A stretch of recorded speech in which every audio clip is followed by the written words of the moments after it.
saudara, taklukkan sakit hati. Ternyata di dalam Alkitab, saudara, ya ini mungkin sekilas kita tidak melihat ada hubungan apa. Apakah ada hubungannya? Ternyata di dalam firman Tuhan ada hubungannya. Orang sakit hati dan kemiskinan. Saudara, ya, ini penting sekali untuk kita ketahui. Jadi kalau saya dan saudara mempunyai usaha yang macet ataupun yang sulit maju, saudara, maka kita harus tahu dengan persis apakah ada sesuatu luka batin, apakah ada sesuatu yang tidak normal dan tidak beres dengan hati kita. Ya saudara, karena apa yang membuat seseorang itu menjadi miskin, tidak ada berkat dari Tuhan, saudara, itu karena diantaranya karena sakit hati. Nah, ayat-ayat yang akan saya sampaikan ini memberi penjelasan kepada kita bahwa rahasianya seseorang, dia bisa survive, dia bisa berlimpah di dalam anugerah Tuhan adalah bila hatinya tidak remuk, hatinya tidak sakit, hatinya tidak menderita. Saudara, sebab seorang anak Tuhan, dia tidak bisa tidak, hatinya harus benar, hatinya harus utuh di hadapan Tuhan. Sehingga, katakan sehingga, tidak ada satu cobaan, tidak ada satu derita yang tidak menghasilkan kemuliaan. Semua penderitaan menghasilkan kemuliaan. Dan saya lebih dekat kepada Tuhan Yesus. Amin. Haleluya. Para kekasih, kita akan membuka 3 buah ayat. Dalam Ulangan pasal yang ke-15 ayat 4, 5 dan 11a. 1, 2. Maka tidak akan ada orang miskin di antaramu. Sebab sungguh Tuhan akan memberkati engkau di negeri yang diberikan Tuhan Allahmu kepadamu untuk menjadi milik pusaka. Asal saja, ulangi, asal saja engkau mendengarkan baik-baik suara Tuhan Allahmu dan melakukan dengan setia segenap perintah yang kusampaikan kepadamu pada hari ini. 11. Sebab orang-orang miskin tidak hentinya akan ada di dalam negeri itu. Amin. Jadi di negeri itu, di negeri kita berada, saudara, selalu banyak orang miskin. Tidak akan pernah berhenti jumlahnya. Selalu begitu banyak orang miskin. Semua katakan, tetapi khusus bagi kekasih Tuhan, bagi umat pilihannya, bagi saya diberlakukan hukum yang berbeda, yaitu ayat 4 dan ayat 5 dari Ulangan pasal 15. Ya, saudara. Nah ini, jadi ayat 11, sebab orang-orang miskin tidak hentinya, terus menerus jumlahnya makin banyak. Tetapi ayat 4, maka tidak akan ada orang miskin di antaramu. Ya, katakan luar biasa. Jadi saudara mesti tahu ya, bagaimana Tuhan akan membuat perbedaan dan pembedaan di dalam kehidupan kita sebagai anak-anak Tuhan. Saudara harus teguh pada iman saudara.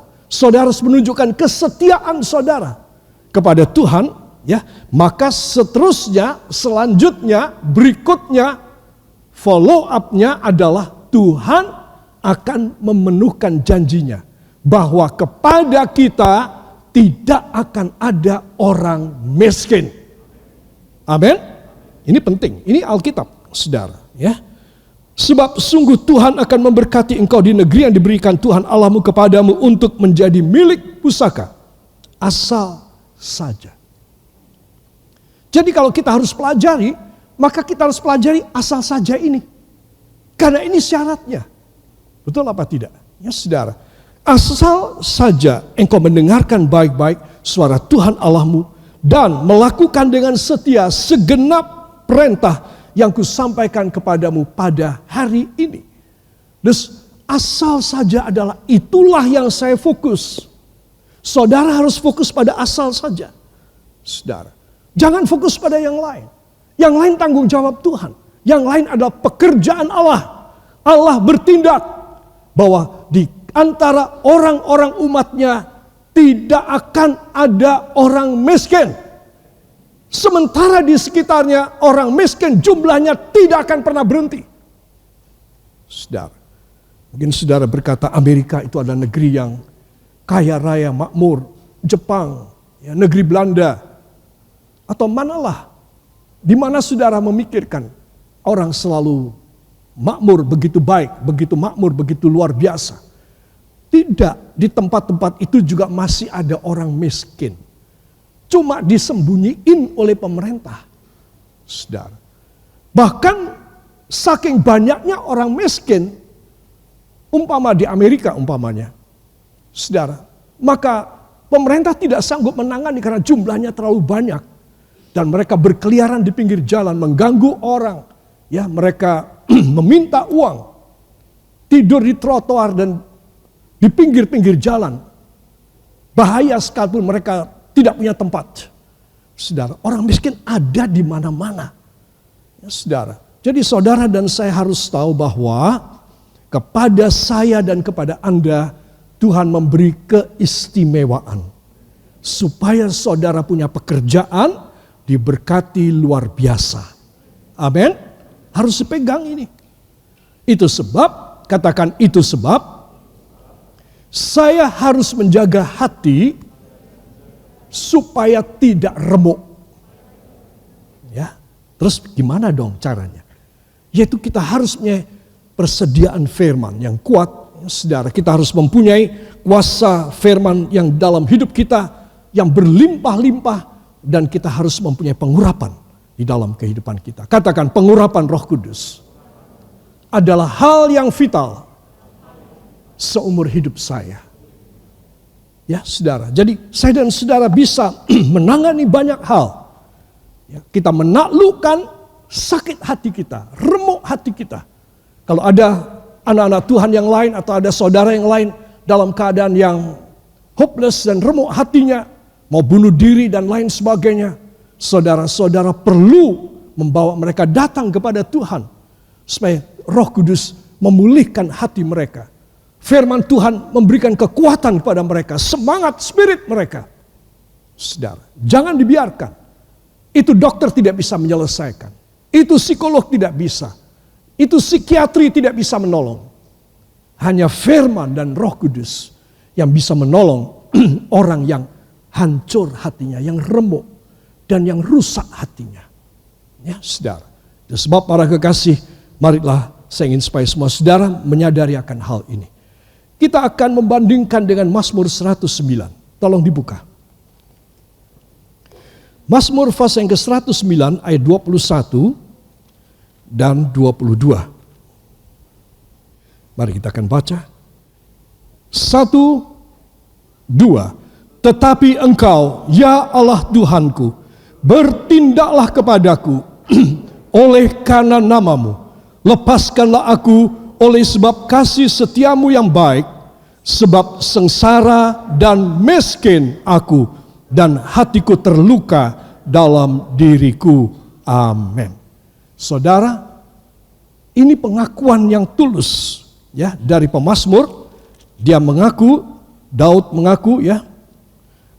Kalau saudara melihat judulnya, doa seorang yang kena fitnah. Saudara. Nah, di sini Mazmur ini ditulis oleh Daud dan dia mengatakan, ya saudara, tetapi engkau ya Allah Tuhanku, bertindaklah kepadaku oleh karena namamu, lepaskanlah aku oleh sebab kasih setiamu yang baik. Sebab, nah, ada sebabnya. Dia berseru kepada Tuhan, ya. Sebab sengsara dan miskin aku, dan hatiku terluka dalam diriku. Terus hatinya luka, maka hidupnya sengsara dan miskin. Saudara, Yesus datang ke dalam dunia supaya hati manusia disembuhkan, supaya jiwa dan roh manusia dipulihkan hubungannya kembali dengan Allah setelah manusia jatuh dalam dosa. Jadi kita tahu kedatangan Yesus di perjanjian baru ini membalik semua fakta negatif di dalam perjanjian lama. Orang-orang pada perjanjian lama, saudara, mereka hanya bisa berharap. Puji Tuhan kalau Tuhan jawab doa mereka, saudara. Nah, tetapi perjanjian baru, katakan, tetapi di perjanjian baru, saya hidup di zaman anugerah, tangan saudara, saya hidup di zaman anugerah, maka Tuhan akan selalu menjawab dan memberikan situasi hati yang sehat, yang utuh, yang benar kepada saya dalam nama Yesus. Sehingga di zaman anugerah saya mendapat jawaban saya mendapat kelimpahan saya. Amin. Beri kemuliaan yang baik bagi Dia. Saudara, ya, sebab sengsara dan miskin aku, dan hatiku terluka dalam diriku. Saudara, jadi antara hati yang hancur, hati yang luka, hati yang berantakan, dengan sengsara dan miskin, itu adalah sekawan. Itu adalah satu. Saudara, itu sebab saya dan saudara kita harus minta supaya hati kita dipulihkan, sehingga dengan demikian, saudara, Tuhan memberkati kita luar biasa. Siapa yang yakin bahwa Tuhan akan memberkati dia luar biasa? Angkat tangannya. Katakan, terima kasih Bapa, saya hanya percaya kepada seluruh isi firman. Saya tidak percaya pada kemampuan diri saya, atau pada bisikan manusia, atau bisikan iblis. Saya hanya percaya pada perkataan firman-Mu. Terjadilah demikian pada sisa umur hidup saya. Hati saya dipulihkan, tidak remuk. Jiwa saya dipulihkan, tidak remuk. Dan saya tidak hidup menderita lagi. Sejak saat ini Allah bekerja di dalam saya. Dalam nama Yesus, ucapkan terima kasih. Angkat dua tangan, ucapkan terima kasih kepadanya. Terima kasih Bapa, terima kasih Yesus, terima kasih Roh Kudus. Karena kami percaya hanya kuasa firman yang membalik semua nasib jelek manusia. Barang siapa yang percaya kepadamu, jiwa hatinya tidak akan dibiarkan remuk, tetapi akan diutuhkan kembali.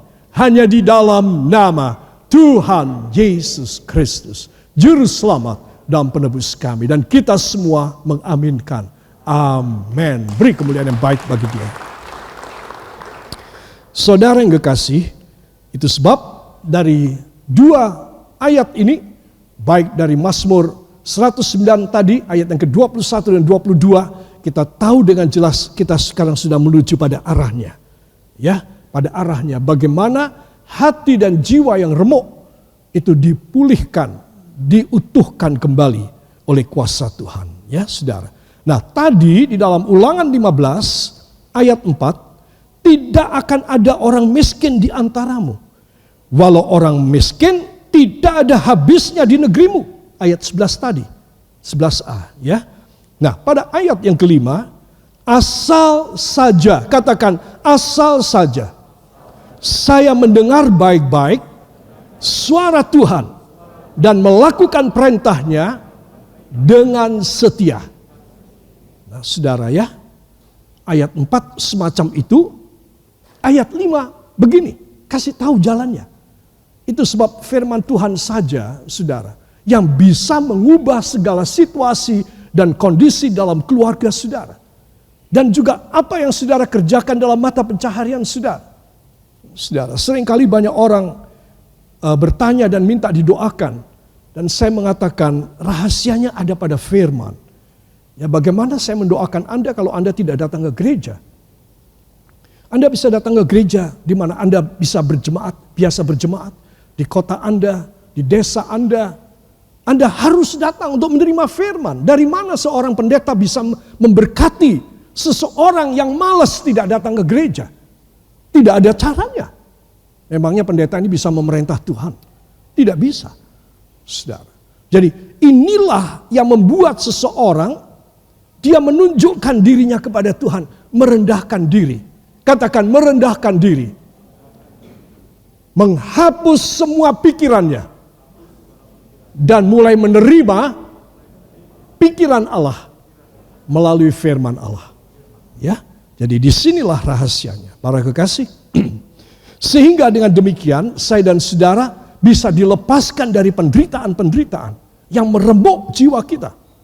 Apa yang bikin sakit hati sehingga seseorang menjadi remuk, ya, saudara. Nah, ini yang pertama. Yang biasa membuat orang menjadi remuk hati, saudara, adalah karena dia cemas, saudara.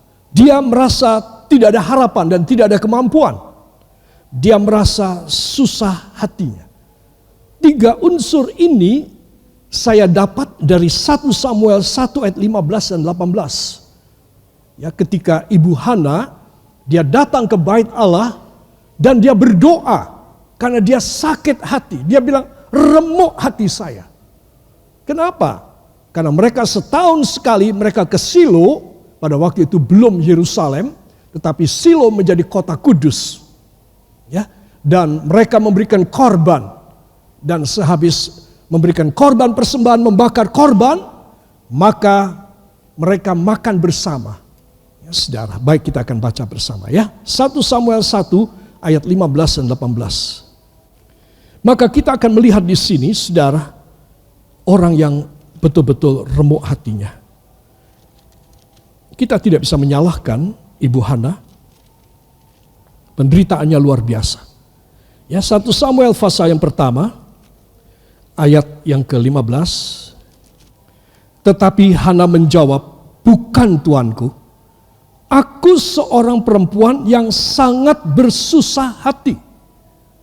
Anggur ataupun minuman yang memabukkan tidak aku minum. Melainkan aku mencurahkan isi hatiku di hadapan Tuhan. Ya, 18. Sesudah itu berkatalah perempuan itu, biarlah hambamu ini mendapat belas kasihan daripadamu.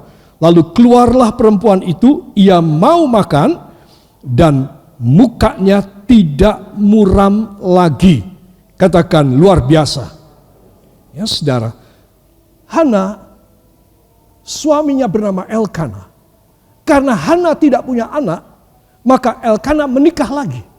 Saudara, sudah pasti hati Hana hancur.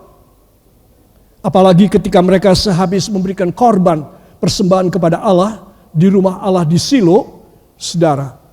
Kemudian mereka makan bersama dan Hana tidak mau ikut makan. Elkana datang membawa bagian daging sapi yang paling bagus diberikan kepada Hana. Hana menolak, saudara.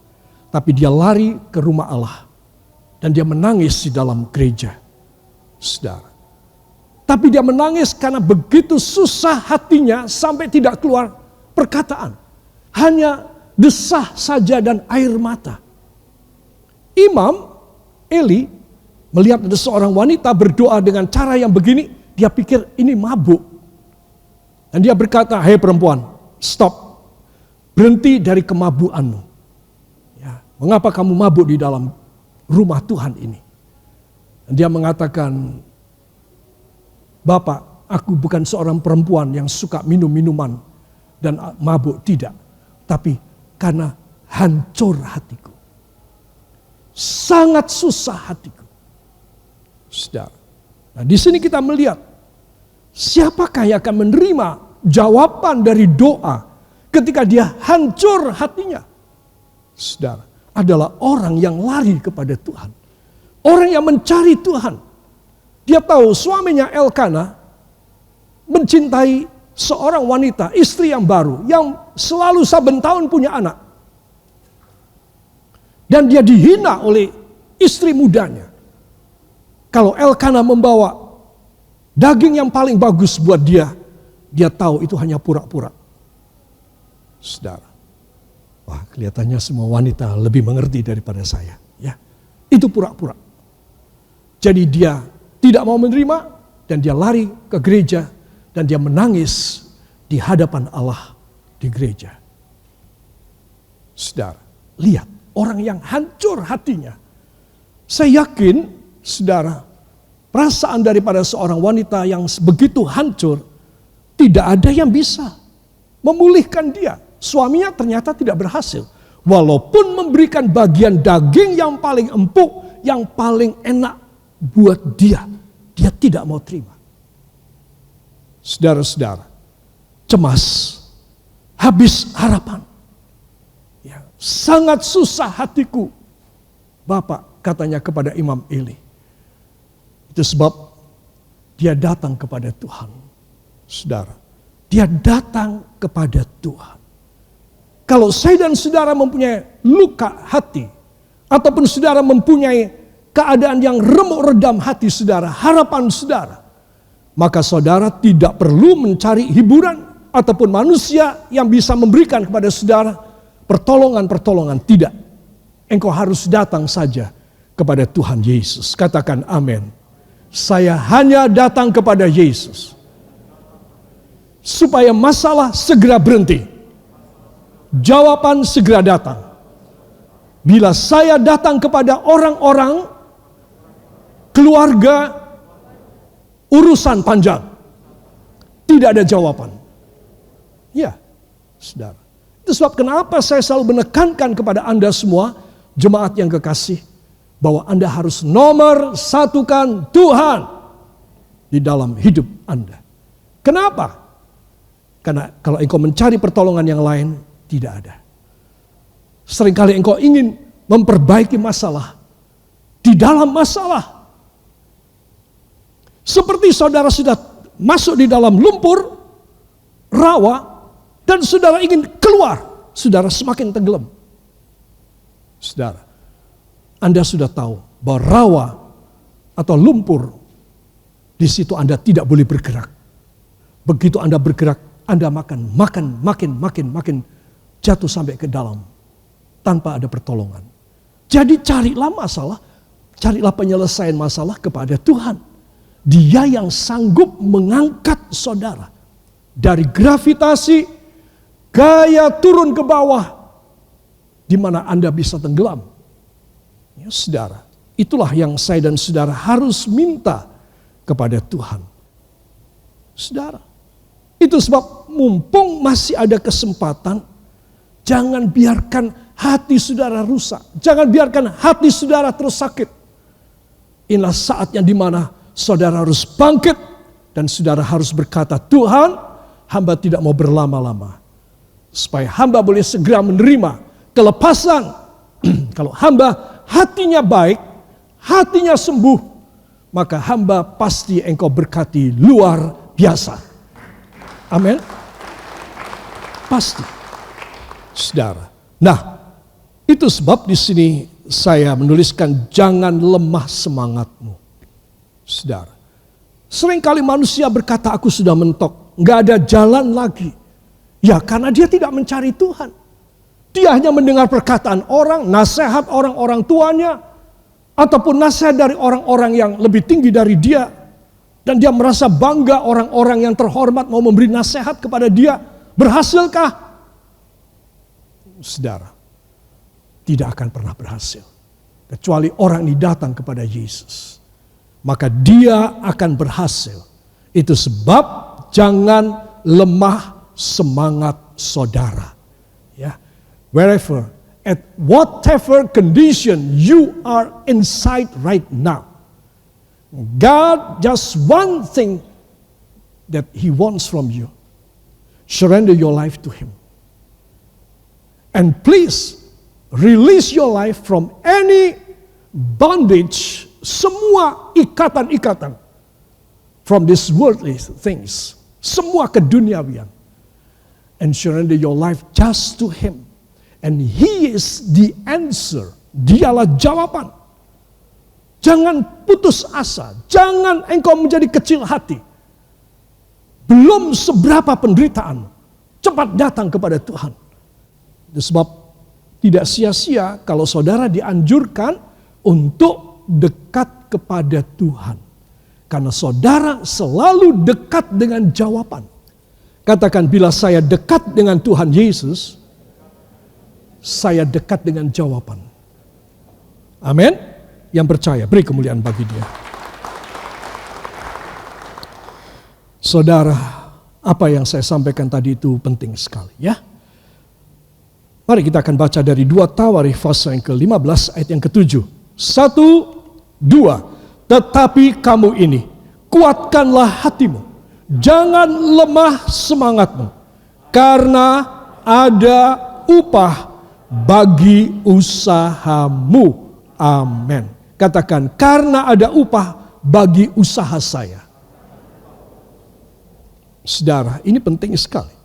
Kata upah ini, ya, tetapi kamu ini kuatkanlah hatimu. Hatimu hancur, ayo sekarang pulih. Jangan lemah semangatmu. Berkobarlah.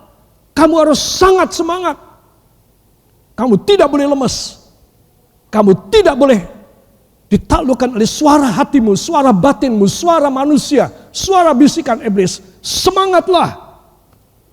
Saudara, kalau saya dan saudara semangat, maka kalimat terakhir, ada upah bagi saudara. Senang enggak diupahi? Senang apa tidak? Oh enggak, saya enggak suka. Betul enggak dikasih sama saudara? Saudara, loh, dalam bahasa Jerman, gigit driji. Saudara, semua orang kepengen diupahi. Saudara, kalau saudara bekerja di satu perusahaan, saudara ingin mendapat upah. Ada yang di sini tidak digaji gratis? Tidak ada. Saudara, tidak mungkin. Bukan tidak ada, tapi tidak mungkin. Demikian juga dengan apa yang dijanjikan, kalau kamu semangatmu tidak drop, semangatmu berkobar, aku jamin ada upah bagi kamu. Amin. Sebab kita harus semangat, ya. Semakin saudara berkobar-kobar, semakin diupahi oleh Tuhan. Ya, amin.